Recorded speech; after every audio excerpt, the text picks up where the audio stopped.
Hey, what up, everybody? Steviebreech coming to you. This is me continuing my YouTube True Stories. Hopefully, everybody is getting from this the way people on YouTube can come together with their friends and not just be internet friends, but real life friends. That was really the whole basis for these videos. Basically, the click. Coming together in real life and meeting up. The last one I did was on SummerSlam 2010, and that was Luke Cage, Above Average Muda, freaking 88, and me hanging out. And basically for 2011, we traded Above Average Muda, who wasn't able to make the trip for this show. We traded him in for none other than Gemini 686, and it was well worth it to have him come in. I've been talking to him on Skype for well over a year, watching his videos forever and ever, and to meet Gemini in real life was just a different experience, I guess you can say. This trip really came together a little bit more easier than the one before. The 2010 trip, I planned the first family vacation ever for the Breech family in about a month. This one was well thought out over a year. SummerSlam tickets went on sale around the week of WrestleMania. I think they go on sale every year right around March. They try to capitalize on the WrestleMania hype and try to get people to make their plans to come to LA for the big show. So I looked at the mistakes I had made the past year. That was basically going to Disneyland and then going to the shows. So this year I planned around going to SummerSlam and Access to Monday Night Raw, and then basically going to Disneyland the next days after that, and then heading back home. That way I didn't have to drive overnight like I did the year before, just to try to make it to work. But it was a good, damn good show. I had a whole lot of fun. I have no idea where I was going. Honestly, lost my train of thought. But to get back on topic, I already had my SummerSlam Access ticket. I already had my SummerSlam ticket. I already had my Monday Night Raw ticket. But you know, when you go to Access, they have the VIP tickets, so where you can meet the main eventers of a WWE. You can meet the top-notch superstars. And when you go to WrestleMania, those tickets always sell out on the pre-sale, or if they make it through pre-sale, they sell it on the first day. It's very hard to get your hands on those tickets. The number that I've heard is they only sell 250 tickets per superstar per day. And so if you take that ratio and you put it out there by how many people attend Access, they're pretty hard to get your hands on. With SummerSlam, like I've said, about half as many people that go to WrestleMania go to SummerSlam for SummerSlam Access.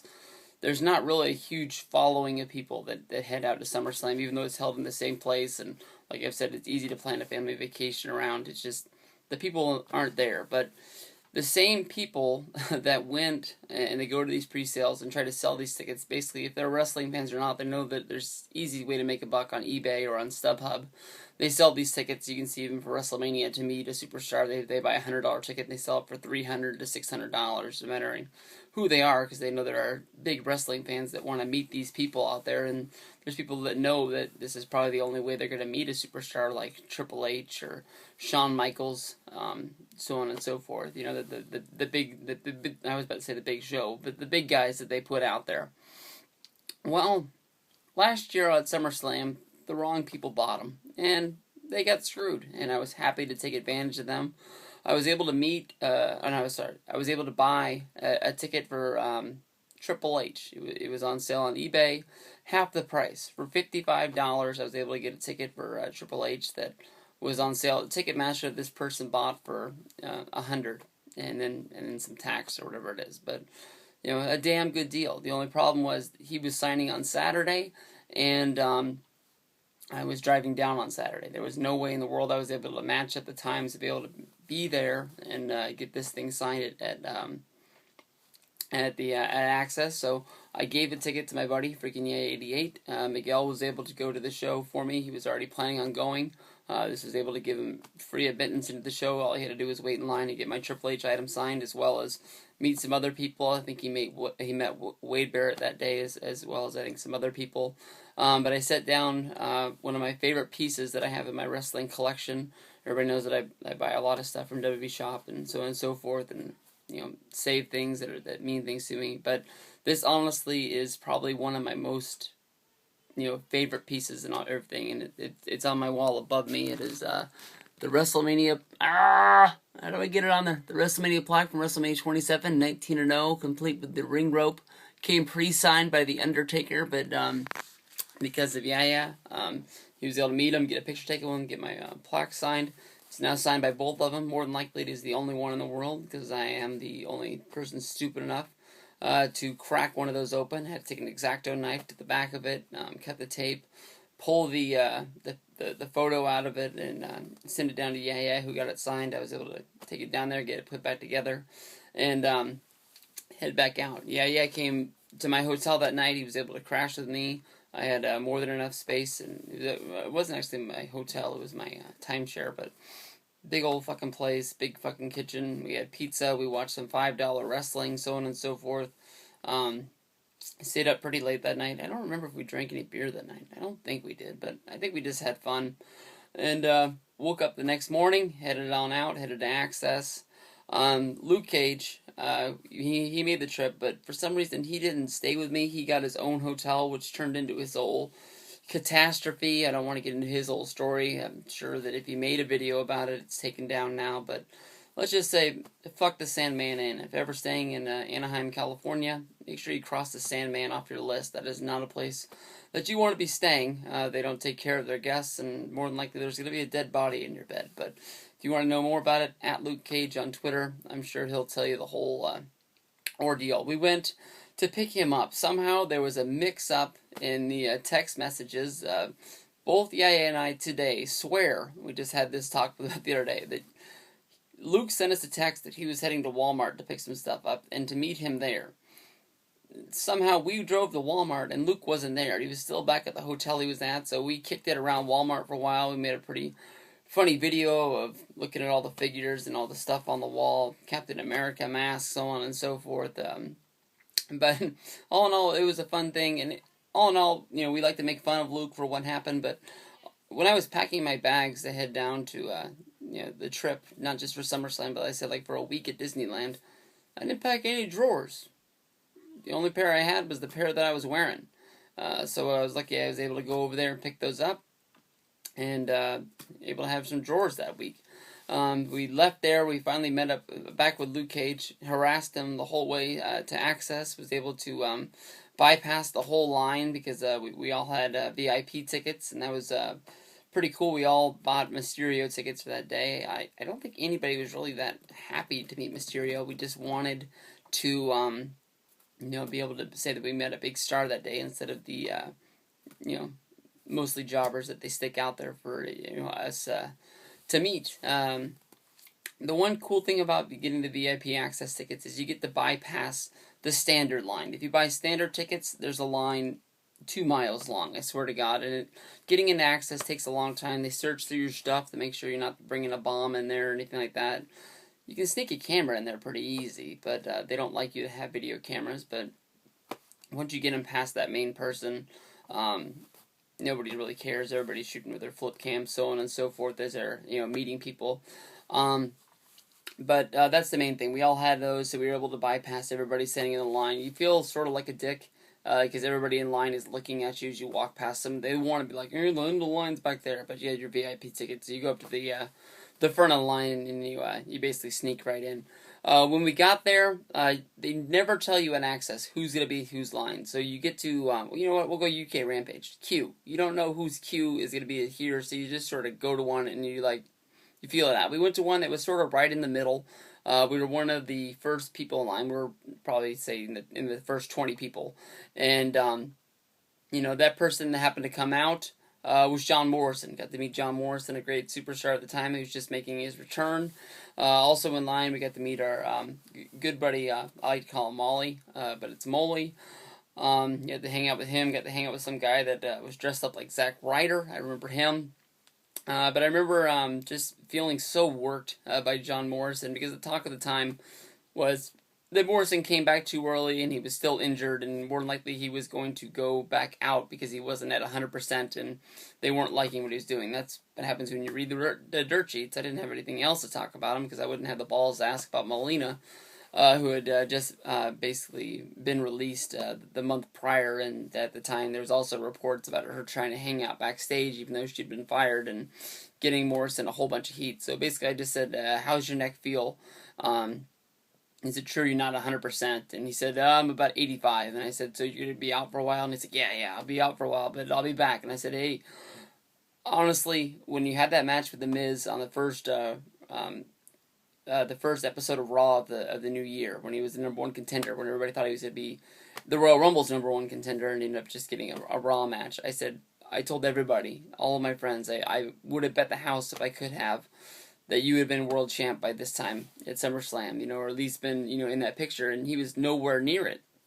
He had the injury, but, John Morrison was a guy that they never ever really capitalized, and he was like, yeah, I'll be out for a little bit and I'll be coming back. That fucker was on the show that night, and he never missed any days until, he basically left the company when his contract ran out, so I felt so worked. It was so fun to be worked by a wrestler, but, once we got out of that line, we were going to make our way over to the Mysterio line because there's no real great people signing. I can't remember. I think it was Kofi and Alicia Fox was out there, and nobody else that really came to my mind that we were really feeling like we were bummed. I really remember that we met Morrison, and we were really happy to meet Morrison because we knew that we had got, the best person that we could get out there. Once we were there, we were walking, access takes place on a real street. They just close it off, which is about a block. It's not even that big of an area, but it's actually physically a road. You can see the lines in the street and everything like that. And the ring is off to a side in a little courtyard outside the ESPN zone. And so we have to walk all the way basically down this street. And halfway there, we look over where the belts are, and we see none other than Gemini 686 checking out the belts. Because, I don't know, Gemini is not a real big meeting the wrestlers kind of guy. He's there for the atmosphere, and he's there to, take in all the history and nostalgia that he can get. And I guess the belts drew him in. It was easy to spot him. He's wearing the orange Cena shirt. Saw him from, at least 100 yards away. And I marked out to see him. And seeing Gemini in real life, I'll upload the video separately because I couldn't believe it. He just jumps out like he's 3D when I was editing the movie the other day. And just talking to him was just like, we've been like old time friends. Me and him are just about the same age. We've been watching wrestling for about the same time. And that dude is honestly one of the best, coolest dudes to ever talk about. I know he gets a lot of heat out there, and maybe he deserves a lot of it. If you just go into it just a little bit. When he was making the Cena videos, Cena baby videos, I hate him as much as everybody. And then, I guess I just grew to love him. I guess he just had to find how stupid they were, and he knew how stupid they made him look, and you just gotta dive in and take every bit of it. But I'm glad that guy's my friend. We went from there. He hung out with us, but he couldn't go into line because it was a VIP signing. He just watched the matches that were going on. Which I gotta say, Justin Gabriel and Tyson Kidd had the best Access match I've ever seen. If there's ever a best of Access matches DVD that comes out, that will headline it. That will be the main event. Those guys went all out. I honestly had seen them at the SmackDown before, just the same week as we left. On Tuesday, I went to the SmackDown tapings. Those were Cody Rhodes beat Ezekiel Jackson and became the Intercontinental Champion. Great Khali lost to Randy Orton, who's one of the worst RKOs of all time. But even at that NXT, these two guys went down at Justin Gabriel and Tyson Kidd. They had a match that was at least 20 minutes, and it was excellent. It was one of the best matches by two guys that didn't matter that I'd ever seen. And I easily thought at that time they were making packages for Justin Gabriel. I easily thought he was going to be in the Intercontinental title mix, and I easily thought that Tyson Kidd was going to be right there with them. Tyson Kidd is somehow back on the map, being in the Money in the Bank match, but we have yet to see if that's going to be a push that is sort of like around bragging rights when they wanted to make Tyler Rex a big deal where he got a 2-month push and then he just fucking forgot about that guy. But we'll have to see what comes from it now. But it is honestly a very, very big surprise. We waited in line. I waited in line to meet Mysterio, and the whole time I had a question. I was asking about Eddie Guerrero and the LWO and what happened with that. And by the time I got up there, I realized I don't even like Rey Mysterio that much. And I got him to sign my figure from WrestleMania 20. It's a Elite, the red Flash figure. He was able to sign a WrestleMania 20. That was all I was able to really tell him. His daughter was sitting there. I remember asking his daughter something stupid about CM Punk singing his birthday or happy birthday to her, and that was just about it. I didn't ask him anything. I probably just said, "Hey, what's up? Good to see ya."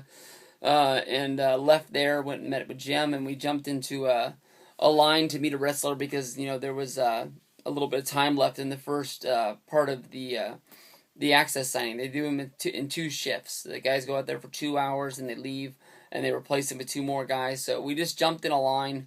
It was Ezekiel Jackson and Tamina. The line was long enough that we thought, hey, maybe Ezekiel Jackson and Tamina won't be there by the time we get there, and we'll get some new people. So basically, it didn't happen. We got all the way to the front of the line. We were able to meet Ezekiel Jackson and Tamina. Right after Gemini, met him. It was pretty funny. His exact quote is, "Wow, I drove all the way here to SummerSlam and I got to meet Ezekiel Jackson." But Ezekiel Jackson was a real cool dude. When you hand your camera to the people at Access, sometimes they take great pictures, sometimes they don't really care. But it's funny, what I wanted to do when I met Ezekiel Jackson was I wanted to do a big flexing pose with him, like you see Ezekiel Jackson and he's freaking, he's all jacked up. So I have a picture of me flexing and Ezekiel Jackson signing, not even knowing what the hell I'm doing. I guess because the person noticed that my eyes were closed and Ezekiel Jackson wasn't doing, they took another picture. They shook his hand to say thank you. And Ezekiel's looking at me. But in my other hand, I have this clenched fist. And when you look at the picture, it looks like I'm about to cold cock Ezekiel Jackson right upside the head.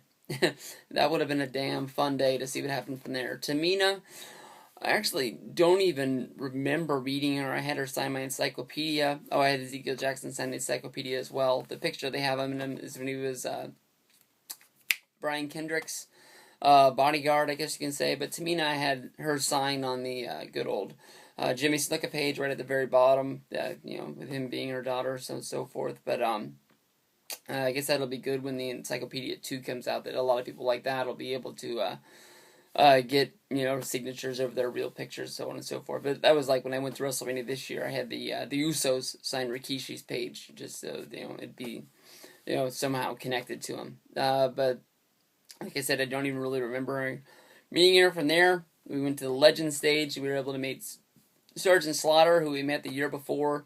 It was really, really cool to meet, see Jim meet Sergeant Slaughter. Like I said, I had met him before.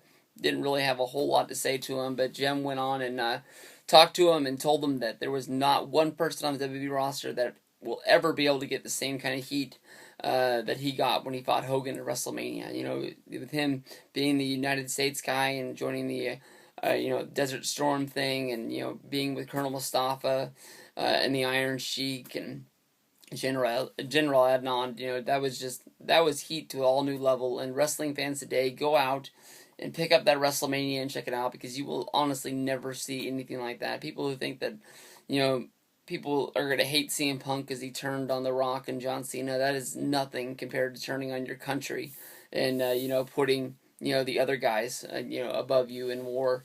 That's just, it was sort of cheap for Vince to use that, but at the same time, when you have that, you got to use it. That's money in your pocket you got to make. From there, being outside, it's not inside like you go to WrestleMania. The sun's wearing down on you. We could have jumped in line to meet some other people. Zack Ryder and Kurt Hawkins were out there signing. The Usos were out there signing. But our thing is we like to go eat. We get the group together and we just shoot it for an hour. We go over to the ESPN zone. We had to wait a little bit. This is honestly the first time that I had ever met Man on Fire, either 906 or 310 if you're on YouTube. It's 310 if you're on Twitter. It's 906 where he lives. Now it's his new area code. But it was honestly the first time I got to meet him. He honestly walked up to us. He shook our hand, and he said he would love to talk to us, but his bladder felt like he was about to explode, and he had to go piss. That was what he said. Then he walked off, and we saw him as he walked out, and we said bye to him. But now that guy's one of my best friends, and I love that dude. But Kevin's a really, really cool guy. But the four of us sat down. The first thing they said to us was that the grill was way backed up. If we wanted a burger, it would take a long time. Honestly, get something that was fried, and would be out of there and be able to get into the show in no time. I ordered, without even looking at the menu, I ordered nachos. Honestly, probably some of the best nachos I ever had. They were covered with steak and chicken, but honestly, when they came to the table, I was expecting some ground beef. And when I saw the steak and chicken, I knew I was in trouble, but I didn't know I was in $18 trouble. $18 nachos. So I sucked down as many Cokes as I could, so I wouldn't have to buy a Coke when I got into the show. And, that was that. We left the ESPN zone after eating our $18 nachos, got into the largest line to ever get into a show in no time. I'm not sure if they only have 2 or 4 entrances into the Staples Center, but they need more. That is honestly one of the worst places to ever get into for a show. Once we get into the show, you have to pass through security, which is the metal detector. You have to put all your stuff on a table. And I had, handed my flip cam to Luke to go, to put in his bag, because I didn't have anywhere to put it except for my pockets. And if I just had to pull my stuff out of my pockets, they would have saw it. So honestly, when we got in there, Luke handed his bag to the girl that was there, and she just handed it back. And he was like, "Aren't you going to look inside?" And she's like, "I ain't got time to look through your bag. I got to get everybody in here." So we get into there. We get to see the pre-show, unlike we missed the year before. But all in all, the show was great. I've sat in the front row at SmackDown. I sat in the 8th row at WrestleMania. I've sat at 5th row at Raw. I've sat in the cheap seats for basically house shows and everything. I've sat everywhere. The seats that we had for SummerSlam last year were the best seats I've ever had for a wrestling show. You know how you're sick and tired of, people standing up and sitting down, So every time the person in front of you stands up, you have to stand up so you can see, or you just have to fuck it, wait until they sit down if you're really tired and you're really lazy and you don't want to stand up.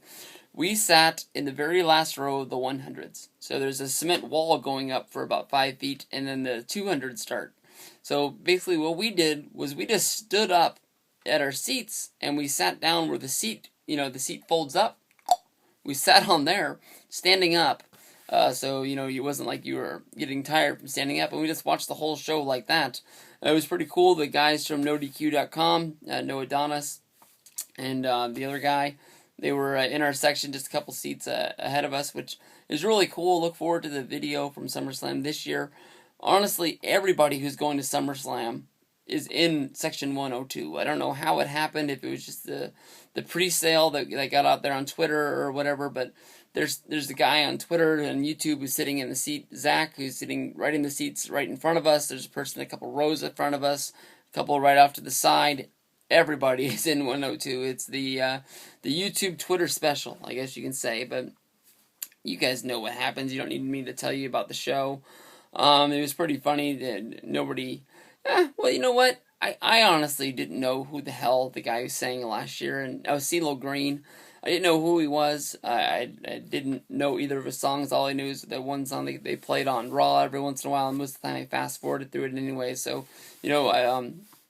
Bright Lights in the Big City, but, that guy came out at the right time, and that was real fun. I honestly thought that was the time I was going to run to the merch stand, or to get a Coke, or go to the bathroom, but... it was a fun atmosphere. A lot of people did leave, but me, Yaya, and Luke, we soaked it in. We had a little dance party, and it was a good little intermission to kick off the rest of the show. It was pretty cool. Zach wasn't there. Zach was at home. But Luke marked out so hard when Kevin Nash came out. He didn't know who it was, and it was pretty cool that it was Kevin Nash, because he loves Kevin Nash so much. But when Kevin Nash jumped that barricade, he was... coming from our side, so when we came over the top rope, all we can see was who he was. But when I knew who it was when he put his leg over the rope. That is a diesel entrance that you're only going to see there. And what they did with Kevin Nash was kind of stupid and all. They should have tied him in with Del Rio somehow, but instead they tied him in with the whole Triple H storyline, and fuck that. But the show was the show. When Del Rio won the title after he cashed in the Money Bank, and we left, and we had a funny video of because he's a Mexican. He was flipping out for Del Rio. He was, going bananas about Del Rio winning it, running around, making a whole lot of noise. And it's honestly pretty funny. It's called Mexican Flips Out for Del Rio winning the title on YouTube. You can go find it if you're looking for it. Or it's in the movie after SummerSlam. But the mistake I made, I always watch these movies back when I'm editing the movies and putting them all together. I don't know why I didn't shoot anything after SummerSlam except for that. I didn't shoot the car ride back. Yeah, it was nice enough to drive me all the way back to my timeshare at Disneyland, and it was with Luke Cage, and we just had a fun time talking about a whole lot of stuff. When we got back into the car to leave, I sat down. He was using his iPhone like I'm using my iPhone now, and he wanted to make a quick review of the show and get everybody's opinions in the car. I was in the front seat, Luke was in the back seat, and as he's talking to me, you can see a bald-headed dude walk behind my head in the parking lot. And then as I'm done and he focuses on the Luke, right when Luke's about to start talking about the show and what he thought about it, you just hear tires squealing. Like someone's peeling out. I don't know what the hell happened. If it's Stone Cold Steve Austin because he's got a bald head and he thinks he's the American badass, or if he's just that mad that CM Punk lost the title, or what? I have no idea, but this guy peeled out of the parking lot, drove straight out of traffic, and he got the hell out of there. It's good to have that crazy guy way out in front of us, because we didn't want that guy, coming up from behind like Clark Griswold in the Vacation movies. But there was another funny thing, as I mentioned the No DQ guys, as we came out, I don't think it was actually the No DQ guys, but the No DQ guys were there and they were filming it. They have the Wacko Jackos. They're at the airports. They're at big arenas. Anytime there's a whole bunch of people in one spot, you have these religious guys that go out there and try to preach their beliefs. And honestly, in my thoughts, if they're going to preach their beliefs, let them preach their beliefs. But as long as they don't cross the line, I walked into a situation, so I don't know how the situation started. But basically, there was an atheist guy and a real religious guy, and they were just shooting the shit back and forth. And honestly, when it comes down to it, it just didn't need to be there. I don't know why one guy didn't go one way and the other guy went the other way, but these two guys had to fight it out, and I don't know, that's another thing that I'll always remember, but it just was a weird situation.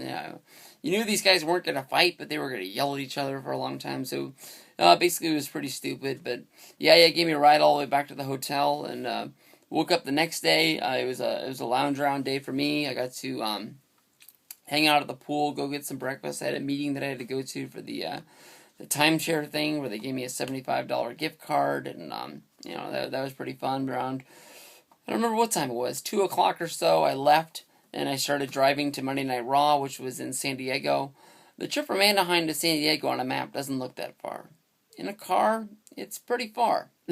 Luckily, about halfway through, which still felt like forever, I picked up Luke. Luke Cage came along for the Monday Night Raw trip, and we were going to meet up with Freaking Out 88.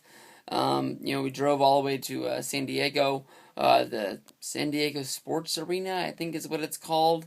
And we went to Monday Night Raw. We were hanging out. We went and basically ate at the AM PM before we went in, and then we went to the show. I feel like I'm missing something. I know that something happened that is important. That's the story. I don't know. When I went to Luke's house, I sort of felt like when Luke was a return the favor. Like when we went to Elimination Chamber, Luke came. He spent the night at the house, and I drove him to the airport. I don't know. I for some reason thought I was going to be invited into Luke's world and maybe see his room where he makes his videos, or maybe make a video as we killed some time, basically. But I got up to the door and knocked. I heard him say, "All right, Mom, I'm out of here." And he came to the door, shut the door, and he just looked at me like, "All right, let's go." And I was like, "All right." I didn't even get to jump on the trampoline in the backyard where he used to make his wrestling videos. But That would have been a time and a half. But we walked to the car. As we walked to the car, I'm wearing cargo pants, and I have a whole bunch of crap in my pants, and I'm freaking out because I think I locked my keys in the car. After what seemed like about 5 minutes, where I almost gave up and called the locksmith to come get the keys out of the car, I found my keys in my pocket, and I felt like an idiot, and we jumped in the car and we drove to San Diego. The show, Monday Night Raw, all in all, wasn't that big. Kevin Nash and CM Punk had a thing where they, had a little promo against each other. Can't remember. Oh, the title was on the line. It was Del Rio. He fought against Rey Mysterio, and I was really, really scared. They kept running these Rey Mysterio flashbacks with him winning the title, winning the Royal Rumble. And with the show being in San Diego, I was really scared that Rey Mysterio was going to win the title that night. I felt like it was really going to happen. I know that, Del Rio and Rey Mysterio had rivalries in the past on SmackDown, and I think they've even had a rivalry on Raw before this, but they built this up like it was a really, really important match for Del Rio's, first thing. Del Rio came in, I think he squashed Mysterio, and then Mysterio went out with an injury, but I was still really, really scared that maybe the dirt sheets were wrong, and Mysterio was going to win the title. I remember that was the most important thing that he didn't win. After the thing, they had a cool exchange where the face CM Punk and John Cena, where they both beat the crap out of Del Rio's guy Ricardo Rodriguez. I think he took both finishers from both guys, which he did for a long time on all the house shows and all the other after Raws. It was pretty cool for Ricardo to do that. But we started driving home. Basically, the whole ride home was pretty eventful. Like I was saying, the ride from San Diego to LA was pretty stupid. There's stupid people out there on YouTube who have too much time. Somebody found my phone number and knew I was hanging out with Luke, so they gave me a call and they tried to act like they were some guy from a scary movie, and then I basically, turned the tide on them because they're a retard, and I made them be the person that I was against them. I didn't even know who it was. I still don't know who it was, and I'm glad that I don't, but I made the person on the phone scared to the point where they thought I knew who they were, and I didn't. And basically, after I did that, and I felt like I was sort of mean, just started talking to him, and I basically turned him from a heel to a face. It was only me that you could really do that to somebody who prank calls you, but then just shot the shit with them for a little bit, and I guess they hung up and they felt that they were a good guy. Basically, that was the whole trip. It was funny when we were leaving the San Diego Sports Arena to say, Luke came with me, and I was able to say bye to him at his house, but we left. Yaya was there, who was able to get the tickets to us for Monday Night Raw, and he got them, I don't remember, but they were free, and that's all that really matters. It was fun to sit, back. We didn't have to worry about being ringside or anything like that. We just, sat back, had fun, bought my CM Punk shirt. That was a memorable thing. Swagger beat Riley that night. The match wasn't good. Riley fucked up the Swagger bomb, and that's memorable. I made a video that night where I embarrassed the hell out of Luke, jumping up and down like a lunatic, yelling about Jack Swagger winning a match, because that doesn't happen all that often. But saying bye to Yaya was weird. Saying, basically, I'm going to talk to you, basically in a week on Skype when I'm done with my vacation. But I guess I'll see you at WrestleMania. Is the next time I'm going to see you, is basically how we put it. But that was a funny way to leave it, and with Luke was the same way. Got to see him at Mania. But we took this picture, which is right here. Let me see if I can get it as close as you can get without the glare. This is on the SummerSlam ticket plaque that came out where you're able to put your own picture. They didn't sell that well, so I don't think they'll ever do them again, but this is a pretty cool piece to have. There's Miguel doing the Del Rio, and then we got Gemini right there making a funny face. There's me hogging up most of the spotlight, and there's Luke who's taking the picture. And when they put the frame in there, the head's cut off. But the reason why Gemini's face looks so weird right there is because I grabbed his ass right as they were taking the picture just to see what he would do, and that was the face that came out of there. And that's one of my favorite things, one of my favorite memories. I've got a 8x10 of us at WrestleMania from the year before on the wall right there. I'm about to print some pictures from this year's WrestleMania. I just bought some frames for him. I want to get the picture of Ravi and Miguel and I. We basically took a picture right in front of the ring with our chairs that I had in my possession for about 15 minutes after that. And then I also have a picture of Kevin, Miguel, and Ravi and I at ringside at ROH that I want to get blown up into an 8x10 as well. Put that on the wall. Those are some of my favorite things that I have in my office. Right there with it is that TNA plaque, which I guess I can show you because it has nothing to do with the video, but it is a good time.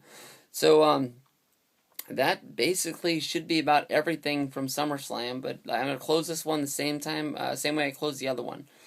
SummerSlam is one of the best events of the year. I mean, you can put it right there. You always know it's going to have a good card. It's not a WrestleMania, no, but it is a big-time event. And you have a SummerSlam Access they do every year. If you wanted to go crazy, you can go for 2 days. They do 2 sessions on Saturday. They do 1 session on Sunday. They do VIPs just like they do WrestleManias. The whole roster is basically out there. Over those 3 days, you can see anybody if you went to both of them.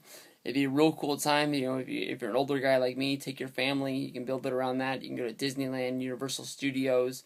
San Diego's a little bit of a trip away, but you know, SeaWorld's down there. A lot of cool stuff to do in Southern California. It's a place that everybody wants to be. You can go see Hollywood, Walk of Stars, or Walk of Fame, or whatever it is. But I tell you, WrestleMania is a trip that you have to go on. But SummerSlam, I think, is right there with it. And if you're really into meeting the wrestlers and seeing the other things of Access, half the people go to Access that go to WrestleMania. I mean, if you were used to going to WrestleMania and you walked into SummerSlam Access, it would look like a ghost town. You'd be like, damn, I own this place. And that's the truth. I'm really looking forward to it. I have some of the best friends in the whole world, and even though they survive on Skype land on my computer, I love them to death. And honestly, I hope that you guys watch these videos and can do the same thing out there. I know that it seems like it's hard to get a group together, but my group just fell into my hands. I just was shooting the shit. I'll tell the story because I got a little bit of time, but basically the whole way that I got added into this group of guys, which ends up being some of the best guys on YouTube. I think my videos suck, but I think their videos are great. Was I won a trip to WrestleMania 26 in Phoenix. I knew that Gemini wasn't able to get a ticket, and he really wanted to go. And I had an extra ticket because I had won a pair, and I was going by myself. He lives in the area close to me. It would have been out of the way, but not too far out of the way to pick out somebody like Gemini. And I wanted to give him my ticket, and he wouldn't answer my damn private messages because he thought I was going to kill him.